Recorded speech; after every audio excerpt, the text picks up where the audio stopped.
Welcome to S9 TV. ముందుగా headlines చూద్దాం.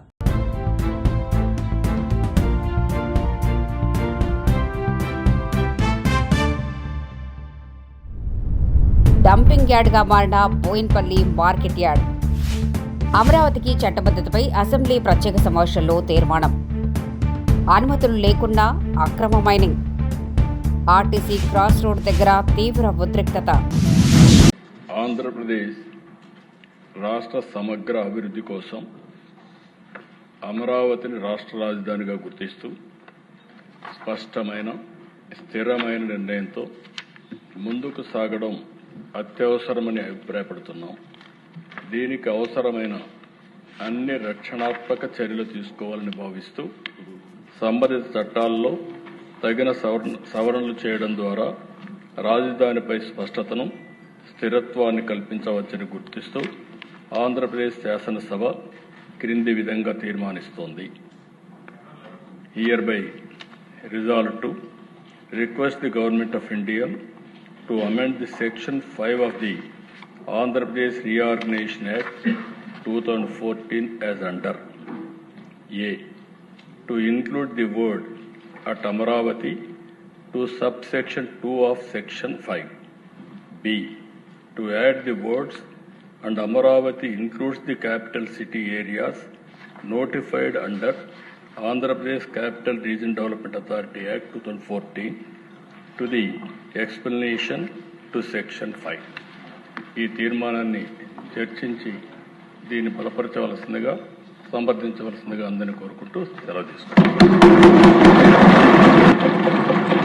బోయిన్పల్లి కూరగాయల మార్కెట్ ఇక్కడ షిఫ్ట్ అయ్యి 24 ఏళ్ళు అవుతుంది.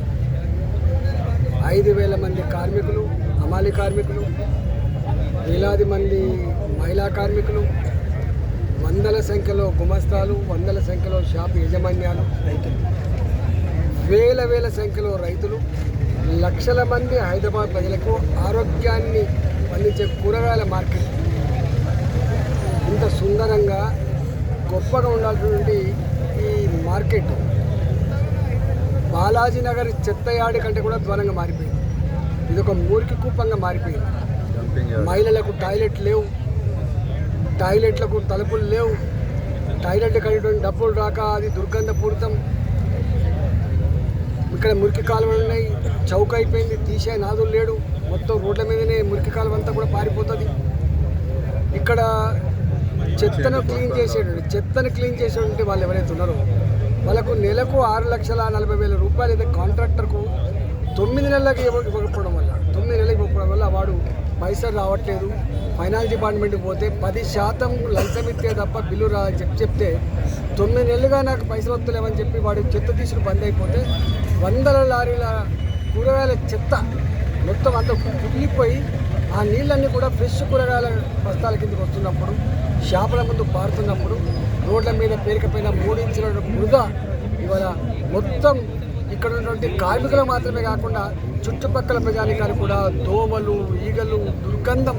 అసలు ఈ మార్కెట్ కన్నా కూరగాయలు వస్తే వాడు కూరగాయలు కూడా తిన్నాడు. ఇక్కడ ఒక గంట దుర్గంధపూరితంగా ఉంది. నేను మంత్రి గారితో మాట్లాడినా, అయ్యా మంత్రి గారు 9 నెలలు అవుతుందట ఈ టాయిలెట్ కడిగేటోనికి కానీ ఈ చెత్త డంపు క్లీన్ చేసేటోడికి డబ్బులు రాకపోవడం వల్ల వాడు ఇది ఇక్కడనే పెట్టిపోయిండు. డైరెక్ట్ మొత్తం వస్తలేదు, పారితోషం లాగా ఇస్తున్నారు. అయితే 9,900 వస్తుంది సార్, అంతే. అది 100 రూపీస్ కూడా అది ఏదో సిమ్ కి రీఛార్జ్ చేసుకుని ఇస్తున్నారు. 9,800 యాక్చువల్లీ శాలరీ ఇస్తున్నారు. మొత్తం 10,000 శాలరీ రాదు. వస్తలేదు సార్, అది కూడా నెలకు వస్తలేదు. అదే ఎట్లా గడవాలో అదే ప్రభుత్వంకి అడుగుతాం. ఇప్పుడు మేము ఎట్లా గడవాలి, ఎట్లా లేదు అడుగుతాం. అరెస్టులు చేస్తున్నారు సార్, మేము ఎట్లా బతకాలి చెప్పండి. అరెస్టులు చేసి తెస్తున్నారు. ఇప్పుడు మేము పాడదాకా కూడా పోనిస్తలేరు మాకు. ఇప్పుడు మళ్ళీ మహిళా ప్రభుత్వం మీతోనే వర్క్ జరుగుతుంది, ఆశా వర్కర్ అంటే మాకు ఒక పునాది లాగా ఉన్నారు మీరు అని అంటారు సార్ వాళ్ళు. మరి మేము ఎట్లా చేయాలి, ఎవరితో అడగాలి అని మేము ధర్నాకు దిగినాం సార్. అది కూడా చేయనిస్తలేరు మాము. ప్రజాపాలనలో మా ఇంటికి రావచ్చు, లేకపోతే ప్రజావానికి రావచ్చు, అన్ని పెడుతున్నారు. పోయి అక్కడ కలవపోయినారు. ఎక్కడికి వెళ్ళినా మాకు అరెస్ట్ చేస్తున్నారు సార్. ఎక్కడ సరే సీఎం ఏమైనా ప్రోగ్రామ్ ఉంటే పిలుచుకుంటారు, డిషం నింపి బస్సులు పిలిపించుకుంటారు, వాళ్ళది చూపించుకుంటారు. ఇప్పుడు మనం ఈ పరిస్థితులు అడగడానికి పోతేనేమో వాళ్ళు ఇట్లా చేస్తున్నారు సార్. మేము ఎవరికి అడగాలి? ఎక్కడ అరెస్ట్ చేస్తున్నారు సార్ ఎక్కడదక్కడ. ఎట్లా మీ ఇప్పుడు మేము మీకు తెలుసా సార్, మేము 4 o'clock నుంచి ఇంట్లో లేము, ఇంటికి వచ్చి అరెస్ట్ చేస్తున్నారు మమ్మల్ని అందరినీ. ఇప్పుడు మా వాళ్ళందరూ 4 గంటల నుంచి బయట ఉన్నాం, మేము కూడా బయటనే. పిల్లలను స్కూల్ కూడా పంపలేదు సార్, నేను పిల్లలను స్కూల్ పంపకుండా ఎంబడి పట్టుకొని తిరుగుతున్నాము.